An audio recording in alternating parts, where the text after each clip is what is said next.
মাননীয় প্রধানমন্ত্রী, আসসালামু আলাইকুম।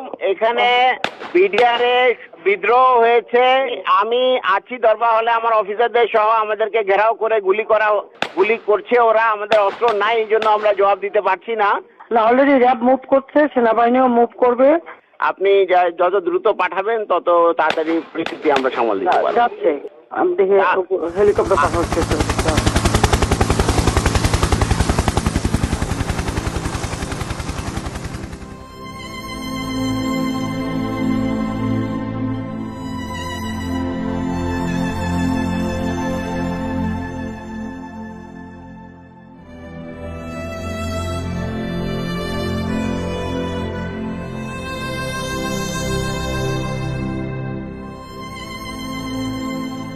25শে ফেব্রুয়ারি 2009 সেদিন আনুমানিক সকাল 9টায় আমি ফোন কল পাই পিলখানা থেকে, এবং তখন সেই ফোন কলের মাধ্যমেই জানতে পারি যে পিলখানাতে আমাদের সামরিক অফিসাররা আক্রান্ত হয়েছেন।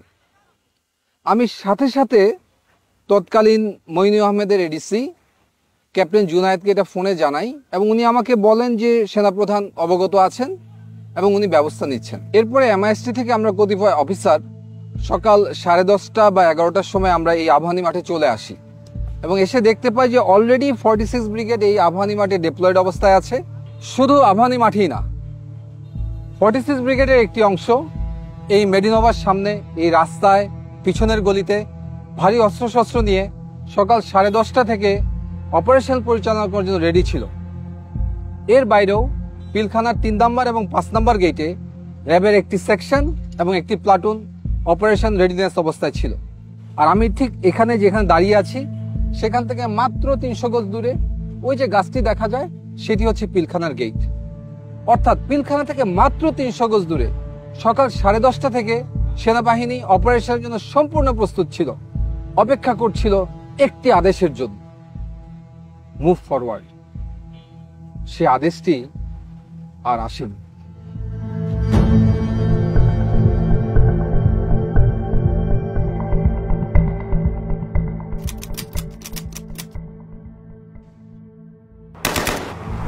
আমাদের কাছে সর্বোচ্চ অস্ত্রটাই ছিল হচ্ছে 12 বোরের শটগানগুলো। তো সেই হিসেবে আমরা শটগান ফায়ার করে আমরা গেটের দিকে এগিয়ে যেতে থাকি, এবং একটু পরেই আমরা নিউ মার্কেট গেটটা দখল করি। র্যাবের তৎকালীন এডিজি ছিলেন হচ্ছে কর্নেল রেজানুর খান। স্যারকে ফোন দেই যে স্যার আমরা অলরেডি নিউ মার্কেট গেট দখল করেছি। তৎক্ষণাৎ উনি মারাত্মক মাত্রায় ক্ষিপ্ত হয়ে যান যে তোমাকে কে অর্ডার দিয়েছে ফায়ার ওপেন করার জন্য, বা তোমাকে এই গেট দখল করার জন্য কে অর্ডার দিয়েছে। উনি তৎক্ষণাৎ বলেন ওইখান থেকে ফল ব্যাক করো, এবং তোমরা এক্স্যাক্টলি যে নীলক্ষেতের যে মোড়, যেটা চৌরাস্তার মোড়, এর সামনে কোনোভাবেই যেন আমরা না যাই।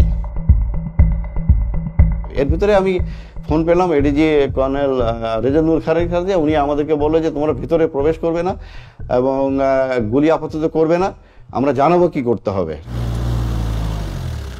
মাননীয় প্রধানমন্ত্রী আলোচনা করতে বলেছেন, এবং তাদের সাথে আলোচনার মাধ্যমেই সমস্ত কিছু সলিউশন হয়ে যাবে।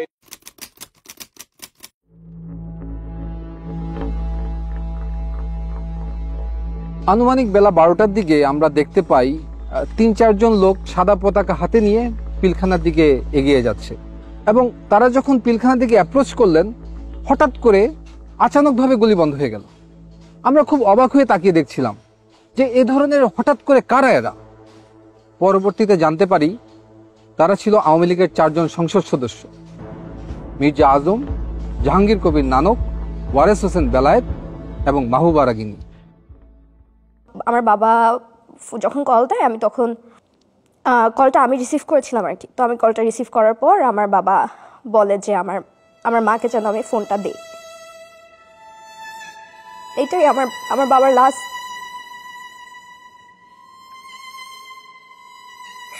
এরপরে কোনদিন আমি আমার বাবার ভয়েস শুনি নাই।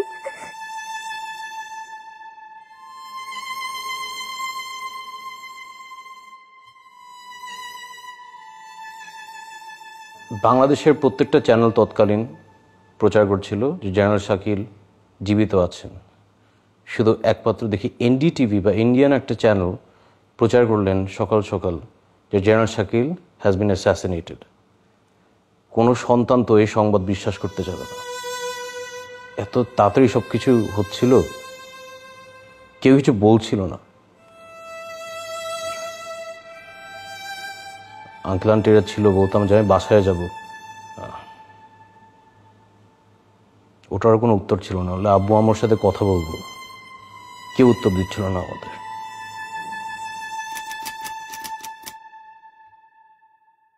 দুইটার মধ্যে দুইটা dead body Hazaribagh sewerage line দিয়ে বেরিয়ে আসে। মানে বেলা 2টার মধ্যে সারা জাতি জানতো যে দুইজনকে কমপক্ষে হত্যা করা হয়েছে। এই আবাহনী মাঠে আমাদের গ্রাউন্ড কমান্ডার ছিলেন ব্রিগেডিয়ার হাকিম স্যার। ব্রিগেডিয়ার হাকিম স্যারকে আমরা বারবার প্রশ্ন করি, কখন আমরা ভিতরে যাব, কখন আমাদের ভাইদেরকে উদ্ধার করব, তাদের পরিবারদেরকে উদ্ধার করব। উনি বলেন সেনাপ্রধান তৎকালীন প্রধানমন্ত্রী শেখ হাসিনার সাথে বিষয়টি আলোচনা করছেন এবং ওনার আদেশ পেলেই আমরা মুভ করব।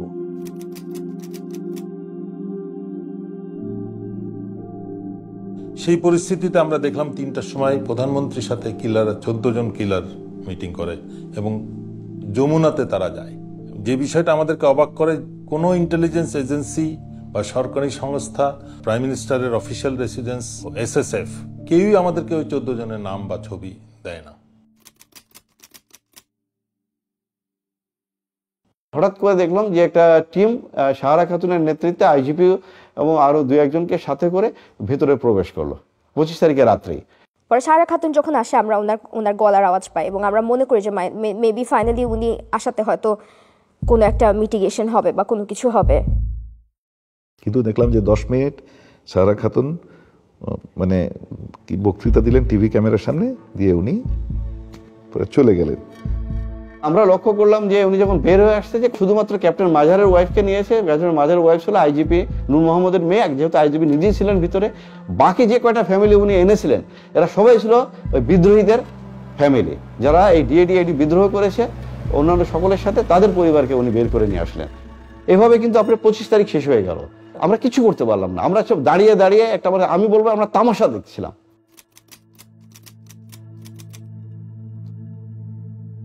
26শে ফেব্রুয়ারি সারাদিন আমরা ইউনিফর্ম পরে অস্ত্র হাতে এখানে অপেক্ষা করছি কখন আমার ভাইদেরকে উদ্ধার করব। আমরা সারাদিন পিলখানা কর্ডন করেছিলাম, আর সেই কর্ডনের ভিতর, সেই নিরাপত্তা বলয়ের ভিতর খুঁজে খুঁজে আমাদের ভাইদেরকে হত্যা করা হয়েছে। সেনাবাহিনীর military academy training, commando training, এগুলোর কি মূল্য আছে যদি এই সব দুর্যোগ মুহূর্তে, অরাজক মুহূর্তে আমাদের ভাইদেরকে উদ্ধার করতে না পারি? যুদ্ধক্ষেত্রে তাহলে আমরা কি করব? Indecision, waiting for political order, নাকি সেটা হবে মিলিটারি এক্সিকিউশন অর্ডার? সেই প্রশ্নটা আজকে আমি আপনাদের কাছে রাখতে চাই।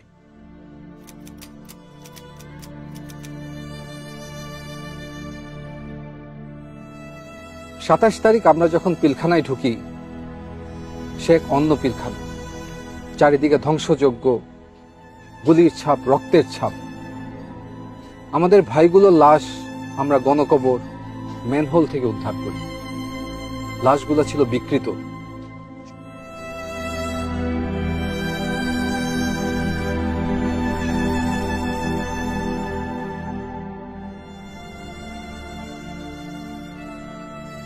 সমস্ত বাড়িঘর ছিল জ্বালানো, পোড়ানো, লুটতরাজের চিহ্ন। কিন্তু একটি বাড়ি ছিল একদম অক্ষত। সেটি ছিল 44 রাইফেল ব্যাটালিয়নের অধিনায়ক লেফটেন্যান্ট কর্নেল শামসের বাসা। এই শামসকেই শেখ হাসিনা নিয়ম বহির্ভূতভাবে এসএসএফে তাকে পদোন্নতি দিয়ে কর্নেল পদে নিয়োগ দেওয়া হয়। পরবর্তী তদন্তে দেখা যায় লেফটেন্যান্ট কর্নেল শামস 25 এবং 26 তারিখ দুবার পিলখানা থেকে বের হয়ে যমুনা গিয়েছিল এবং যমুনা থেকে আবার পিলখানাতে এসেছিল। এবং তার একাধিক কল রেকর্ড পাওয়া যায় যেখানে যমুনায় সে কোনো একজন ব্যক্তির সাথে বিদ্রোহ চলাকালীন সময়ে কথা বলেছিল। যেই শামসের বিডিআর ম্যাসাকারের জন্য কোর্ট মার্শাল ফেস করার কথা, তাকে সবকিছু থেকে বিরত রেখে শেখ হাসিনা তাকে পুরস্কৃত করেন এবং আমেরিকাতে ডিফেন্স অ্যাটাচে হিসেবে পলায়নের সুযোগ করে দেন।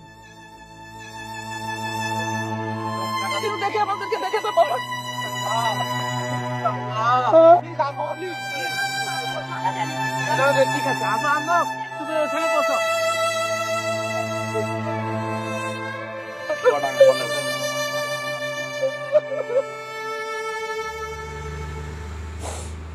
মানে বাবা হারানোটা তো একটা কষ্ট আসলে, কিন্তু এরকম একটা জায়গায় থাকা যেখানে আসলে মানে I can't believe I almost died here not too long ago.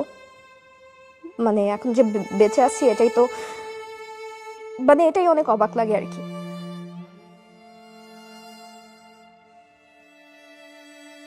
আমার বাবার মাথায় গুলি লেগেছিল এবং এই জায়গাটা থ্যাতলানো ছিল এবং খুব সম্ভবত গুলিটা গাল দিয়ে বের হয়ে গেছে। আমি চাইবো না যেন কিনা আমার সবচেয়ে খারাপ শত্রু কখনো তার বাবাকে এইভাবে দেখুক, কখনো না। মাঝে মাঝে নিজেকে বলতাম, আল্লাহ এটা একটা দুঃস্বপ্ন, কেন জানি দরজা খুললে মনে হয় বাবা আম্মু চলে আসবে। এই দুঃস্বপ্ন থেকে আর উঠতে পারলাম না। সেদিন সার্চ অ্যান্ড রেস্কিউ টিমে যারা ভিতরে ঢুকেছিল তাদের ভিতরে একজন ছিল ক্যাপ্টেন শাহনাজ। এসএমজিটি সিলিংটা নরমাল সিলিং এর মতো না, একটু টেল ইউ দ্যাট এই সিলিং বাইনোকুলারটা আমরা আরবি তো ব্যবহার করি না, আমার জানার মতে বিদেরও ব্যবহার করে না। তো ওইটাই আমার কাছে ফার্স্ট ইয়ে লাগছে যে এটা বাধা কেন এরকম, আর এই সিলিংটার মধ্যে টাইগার লেখা, কিন্তু ওইটা একটা ordinance issue item, but not from our military. এই কোশ্চেনগুলো তো আসলে মানে এটার পরিষ্কার উত্তর পাওয়া দরকার। পিলখানার এই হত্যাকাণ্ডের ঘটনাটির পর যখন 27 তারিখে আমরা ভিতরে ঢুকি এবং পরবর্তীতে তার অবস্থা দেখতে পাই, এটা পরিষ্কার হয়ে যায় যে এটা একটা সুপরিকল্পিত হত্যাকাণ্ড। এবং তখন সমগ্র সেনাবাহিনী কিন্তু ক্ষোভে ফুঁসে ওঠে এবং সেই ক্ষোভ দমনের জন্য শেখ হাসিনা একটি দরবার ডাকে মার্চের 1 তারিখে সেনাকুঞ্জে। এই ঘটনায় সমস্ত সামরিক অফিসাররা এখানে উপস্থিত যারা ছিল তারা ক্ষোভে বিক্ষুব্ধ হয়ে ওঠে। মাননীয় প্রধানমন্ত্রী আপনার সাথে যখন কথা হচ্ছিল মহাপরিচালকের, যদি তখন আপনি সেনাবাহিনী পাঠাতেন, ব্ল্যাক পাঠাতেন, আবার আপনার মন্ত্রীরা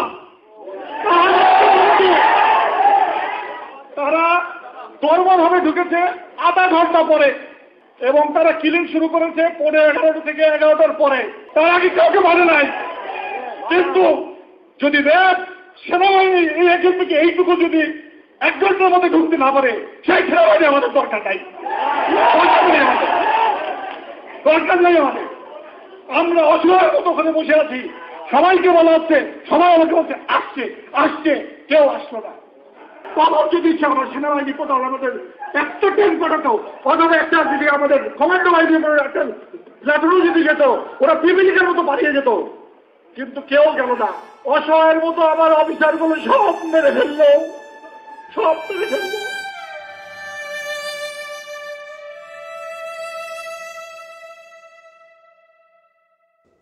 এর 7 দিনের মাথায় আমাকে 30 রাইফেল ব্যাটালিয়ন খাগড়াছড়িতে পোস্টিং দেওয়া হয় এবং সেইখানে তদন্ত কার্য সম্পন্ন করতে বলা হয়।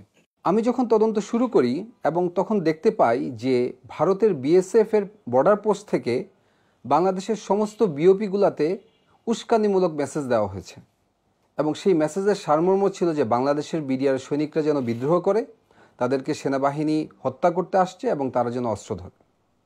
এবং দুঃখজনক হলো সত্য যে আমাদের বিডিআরের সৈনিকরা সেই ট্র্যাপে পড়েছিল এবং 26 এবং 27 তারিখে ভারতীয় উস্কানিতে তারা সমস্ত বিওপিগুলোতে বিদ্রোহ করে। তদন্ত শুরু হওয়ার সাথে সাথে আমরা বুঝতে পারি যে এটা কোনো বিদ্রোহ না, এটার সাথে রাজনৈতিক সম্পৃক্ততা আছে, এমনকি সরকার প্রধানও এটার সাথে জড়িত হওয়ার অনেক সিমটম আমরা দেখতে পাচ্ছিলাম। আমার এই অনুসন্ধান রিপোর্ট যখন আমি আমার সেক্টর হেডকোয়ার্টার এবং ঊর্ধ্বতন কর্মকর্তাদেরকে প্রেরণ করি, তার 7 দিনের মাথায় আমার পোস্টিং হয়ে যায়। আমাকে ঢাকায় পিলখানা সদর দপ্তরে তদন্ত কার্যক্রমের সমন্বয় কর্মকর্তা হিসেবে নিয়োগ দেওয়া হয় এবং আমাকে ঢাকায় অনতিবিলম্বে চলে আসতে বলা হয়। সে সময় বাংলাদেশের বেশ কয়েকটি সংস্থা তদন্ত করছিল, তার ভিতরে জাতীয় তদন্তকারী সংস্থা হিসেবে একটি সমন্বিত টিম গঠিত ছিল, সেনাবাহিনীর একটি তদন্ত সংস্থা ছিল, এছাড়াও পুলিশ কর্তৃক ডিবির মনিরুল ইসলাম এবং আবুল কাহার আকন্দ, ওনাদের দুজনের নেতৃত্বে একটি তদন্ত কার্যক্রম সংঘটিত হচ্ছিল। এর বাইরেও পিলখানা হেডকোয়ার্টারে রাইফেল সিকিউরিটি ইউনিট যেটাকে বলে, সেখানে পিলখানার আভ্যন্তরীণ একটি তদন্ত কার্যক্রম চলমান ছিল। তার নেতৃত্ব দিচ্ছিলেন তৎকালীন রাইফেল সিকিউরিটি ইউনিটের সিও লেফটেন্যান্ট কর্নেল আজিজ।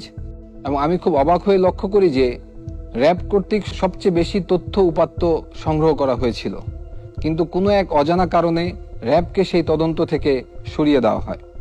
এই র্যাবের টিম যারা ছিল, টাস্কফোর্স ইন্টেলিজেন্স টিম যেটা ছিল, ওদের তরফ থেকে কিছু তথ্য আসে এবং ওইগুলো নিয়ে আমরা কাজ শুরু করি। তখন মোটামুটি স্পষ্ট হয়ে যায় যে এটা কোনো বিদ্রোহ না, এটা রীতিমতো পরিকল্পিত হত্যাকাণ্ড। এই হত্যাকাণ্ডের ষড়যন্ত্র 2007 সাল থেকে শুরু হয়েছে। এটা শুধু একদিনের ঘটনা নয়। 2007 সালে সর্বপ্রথম ব্যারিস্টার ফজলুল তাপসের কাছে বিডিআরের একদল সৈনিক যায় এবং সেখান থেকে এর ষড়যন্ত্র শুরু। পরবর্তীতে বিভিন্ন পর্যায়ে ব্যারিস্টার শেখ ফজলুল তাপস, জাহাঙ্গীর কবির নানক, মির্জা আজম, শেখ সেলিম, লেদার লিটন, আওয়ামী লীগ নেতা তোরাব আলী, তারা বিভিন্ন সময় বিডিআর সৈনিকদের সাথে মিটিং করে এবং এই কিভাবে এটা এক্সিকিউশন করা হবে সেই ব্যাপারে তারা পরিকল্পনা করে। শেখ ফজলুল তাপস 2007-08 সালে প্রতি জুম্মার নামাজ উনি বিডিআর মসজিদে পড়তেন এবং নামাজ পরবর্তী সময়ে উনি বিডিআর সৈনিকদের সাথে ঘণ্টাখানেক মিটিং করতেন এবং এই পরিকল্পনার নেতৃত্ব দিতেন সাবেক বিডিআর সদস্য তোরাব আলী এবং তার ছেলে লেদার লিটন। দুজন রাজসাক্ষী ছিলেন বিডিআর মসজিদের পেশ ইমাম, এছাড়াও বিডিআর একজন সৈনিক। পেশ ইমাম সাহেব উনি সুস্পষ্টভাবে ব্যারিস্টার তাপসের কথা উল্লেখ করেছিলেন এবং আরও কিছু রাজনৈতিক ব্যক্তিবর্গের কথা উল্লেখ করেছিলেন যারা বিভিন্ন সময় বিডিআর মসজিদের ভিতরে মিটিং করতে উনি দেখেছেন। কিছু কিছু কথা তিনি ওভারহিয়ারও করেছেন। পেশ ইমাম সাহেবকে আবুল কাহার আকন ডেকে নিয়ে যায় জিজ্ঞাসাবাদের জন্য এবং পরবর্তীতে উনি জীবিত আর ফিরে আসেননি। আমার আব্বুকে এটা বলা হয় যে আপনার ভারপ্রাপ্ত থেকে আপনাকে পার্মানেন্ট পেশ ইমাম করা হবে। শুধু এই যে স্টেটমেন্টটা লিখিত যেটা সরকার থেকে দেওয়া হয়েছে সেই স্টেটমেন্টটা দিতে বলা হয়েছে। আর আব্বু যে স্টেটমেন্টগুলোতে বলছে মিটিংয়ের কথা, দরবার হলে কাদেরকে চিনছে তাদের কথা, সেগুলো সবগুলো নিয়েই সমস্যা করা হয়েছে, যে চেঞ্জ করতে বলা হয়েছে। 11ই মার্চ আব্বু মারা যায়। আব্বুর পোস্টমর্টেম হয় ঢাকা মেডিকেল কলেজ হসপিটালে। পোস্টমর্টেম হয়, জানাজা হয়, কিন্তু এই পোস্টমর্টেম রিপোর্ট আজও আমরা পাইনি।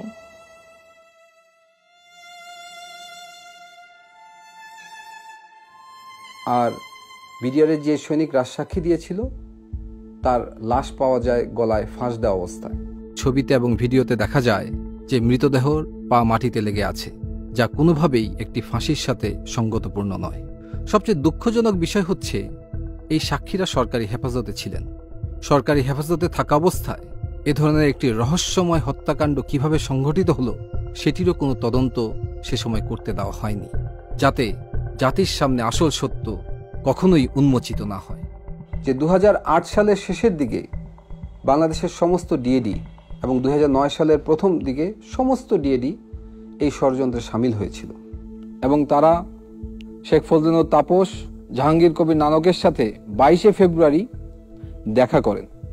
এর পূর্বে বিডিআরের একটি গ্রুপ আওয়ামী লীগের শেখ সেলিমের বাসায় দেখা করে, যার নেতৃত্ব দেন ডিএডি হাবিব। কিভাবে লাশ সরানো হবে সে ব্যাপারেও তারা বিস্তারিত আলাপ আলোচনা করেছেন। আর এই সমস্ত কিছু রিপোর্টে আমি সংশ্লিষ্ট করে যখন তৎকালীন প্রধানমন্ত্রী শেখ হাসিনার কাছে উপস্থাপন করা হয়, উনি খুব ক্ষুব্ধ হন এবং ফাইলটি উনি ছুঁড়ে ফেলে দেন। জেনারেল মইনুলকে বলেন, হোয়াট ওয়াজ দ্য অর্ডার? এই ঘটনার পর সভাপতি জেনারেল মইনুল খুব ক্ষুব্ধ হন। উনি আমাকে সরাসরি মনিরুল ইসলাম এবং আবুল কাহার আকন্দের রিপোর্টকে ফলো করতে বলেন এবং আমাকে 5 দিন সময় দেন। আমি 5 দিন পরে সেই একই রিপোর্ট তাকে আমি প্রদান করি। উনি আমাকে দিকে তাকিয়ে জিজ্ঞেস করেন, হোয়াই? আমি শুধু উত্তর দিই, স্যার, আমি আমার ভাইয়ের রক্তের সাথে বেইমানি করতে পারবো না। ওই পরিপ্রেক্ষিতে আমি ডিসাইড করি যে না, এই আর অবহেলা গ্রহণযোগ্য হবে না। তখন আমি নোট অফ ডিসেন্ট দেই এবং ডিসএগ্রি করি এবং তাদেরকে কোনো সুযোগ দেই নাই যে আলাদা কোনো পেজ আমি নোট অফ ডিসেন্টে ইনসার্ট করব, সেটা ছিঁড়ে ফেলে দিবে। আমি আমার সিগনেচারের উপরে এক সেন্টেন্সে লিখে দিই যে এই ধরনের রাষ্ট্রীয় গুরুত্বপূর্ণ বিষয়ের তদন্তে অবহেলা গ্রহণযোগ্য নয়। একজন সার্ভিং আর্মি অফিসার হিসেবে সরকারি নির্দেশে পিলখানা তদন্ত কার্যক্রম সমন্বয় করার সময় হঠাৎ একদিন আমি আবিষ্কার করি আমাকে আমারই বাহিনীর লোকজন গুম করেছে তারা আমাকে নিয়ে যায় ডিজিএফআইতে এবং সেখানে আমাকে তাদের কাস্টডিতে এবং আয়নাঘরের বন্দী হিসেবে 361 দিন গুম করে রাখে। সেখানে আমি আরো বুঝতে পারি আমার মতো আরো অনেক সামরিক অফিসার সেই আয়নাঘরের বন্দী। কি অপরাধ ছিল আমাদের! পিলখানার এই নির্মম হত্যাকাণ্ডের পিছনে যে রাজনৈতিক ব্যক্তিবর্গ ছিল তাদের মুখোশ উন্মোচন করাই ছিল আমার অপরাধ। সত্যকে উদ্ঘাটন করাই কি ছিল আমার অপরাধ? জাতির কাছে আমি আজকে এই একটি প্রশ্ন করে যেতে চাই। আমার বিয়ে ঠিক 10 দিনের মাথায় হঠাৎ তার ফোন বন্ধ, আমরা জানি না সে বেঁচে আছে কিনা। তখন আমার নামে একটি মিথ্যা মামলা সাজানো হয়। আমাকে বলা হয় আমি ব্যারিস্টার ফজলিনুর তাপসের উপর বোমা হামলা ষড়যন্ত্র করেছি। দৈনিক বাংলা ভবনে একটা এসিড কম্প্রেসার ব্লাস্ট হয়ে নিচে একটা গাড়ির গ্লাসের উপরে পড়ে এবং গ্লাসটা ভেঙে যায়। এটাই হচ্ছে মূল ঘটনা ছিল, যেটা তখন সমস্ত টিভির স্ক্রলে প্রথম নিউজ এটাই আসে। পরবর্তীতে একদিন পরে নিউজ টোটাল চেঞ্জ হয়ে যায় যে এখানে একটা বোমা হামলা হয়েছে। তারা আমার সদ্য বিবাহিত স্ত্রীর একটি ভিডিও দেখায়। সেখানে দেখা যায় যে আমার স্ত্রী আমার শাশুড়ি সহ কোন এক জায়গায় যাচ্ছেন এবং তখন এই ভিডিও দেখিয়ে তারা আমাকে একটি সাদা কাগজ দেয়। আমি এর মর্ম বুঝতে পারি। আমি সাদা কাগজে স্বাক্ষর দিয়ে দিই। 9 নভেম্বরে হঠাৎ করে আমাদেরকে বলা হলো যে 5 বছরের জেল। গত বছরই এই মামলার টোটাল ফাইনাল রিপোর্টটা দেয় যে ওইখানে এই ধরনের কোনো ঘটনাই ঘটেনি। হচ্ছে আমাদের জীবন থেকে 5 বছর চলে যায় শুধুমাত্র এই ধরনের একটা কেসে নিয়ে।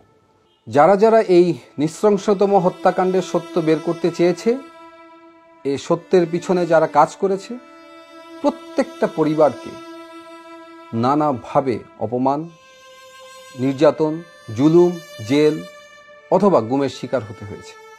এই ঘটনাটা মানে আওয়ামী সরকারকে প্রচন্ড আত্মবিশ্বাসী করে তুলেছিল। কারণ হচ্ছে তারা বুঝতে পেরেছিল যে বড় একটা অঘটন ঘটিয়েও তারা সেটাকে চাপা দিতে পারবে। মানে তাদের আত্মবিশ্বাসটা বেড়ে গিয়েছিল এবং সাধারণ মানুষের মধ্যে একটা ভয় ঢুকে গিয়েছিল। মানে ধীরে ধীরে যেটা হয়েছিল যে রাষ্ট্রের ইনস্টিটিউশন সব ধ্বংস হয়ে গেছে। একদম প্রত্যেকটা ইনস্টিটিউশন যদি কাজ না করে তাহলে কোনো গণতন্ত্র টিকতে পারে না, কোনো রাষ্ট্র দাঁড়াতে পারে না, কোনো পজিটিভ কিছু দেখা যায় না। বিশেষ করে ইলেকশনগুলা, তো ইনস্টিটিউশনগুলা ধীরে ধীরে আওয়ামী গভর্নমেন্ট মানে ইচ্ছাকৃতভাবে ধ্বংস করেছে, যাতে করে কোনো কিছু বাংলাদেশের ভবিষ্যৎ না থাকে। এবং আমার মনে হয় এতে উদ্দেশ্যটা ছিল অন্য রাষ্ট্রকে সাপোর্ট দেয়া, যাতে হচ্ছে সেই রাষ্ট্রটার একটা করদরাজ্য হয়ে আমরা টিকে থাকি। 36 ঘন্টার সেই রাষ্ট্রীয় বিট্রিয়ালে জন্ম নেওয়া ফ্যাসিস্ট সরকারের অবসান হয় 36শে জুলাই ছাত্র জনতার অভ্যুত্থানের মাধ্যমে।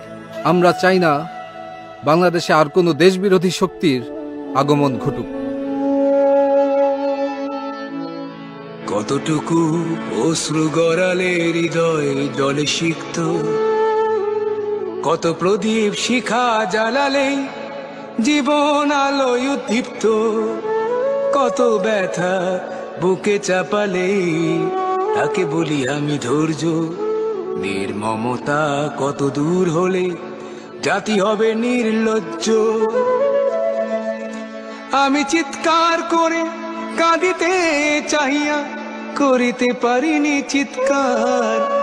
আমি চিৎকার করে কাঁদিতে চাহিয়া করিতে পারিনি চিৎকার। বুকের ব্যথা বুকে চাপায়ে নিজেকে দিয়েছি ধিক্কার। কতটুকু অশ্রু গড়ালে হৃদয় জলে সিক্ত, কত প্রদীপ শিখা জ্বালালে জীবন আলোয় উদ্দীপ্ত, কত ব্যথা বুকে চাপালে তাকে বলি আমি ধৈর্য। নির্মমতা কত দূর হলে জাতি হবে নির্লজ্জ।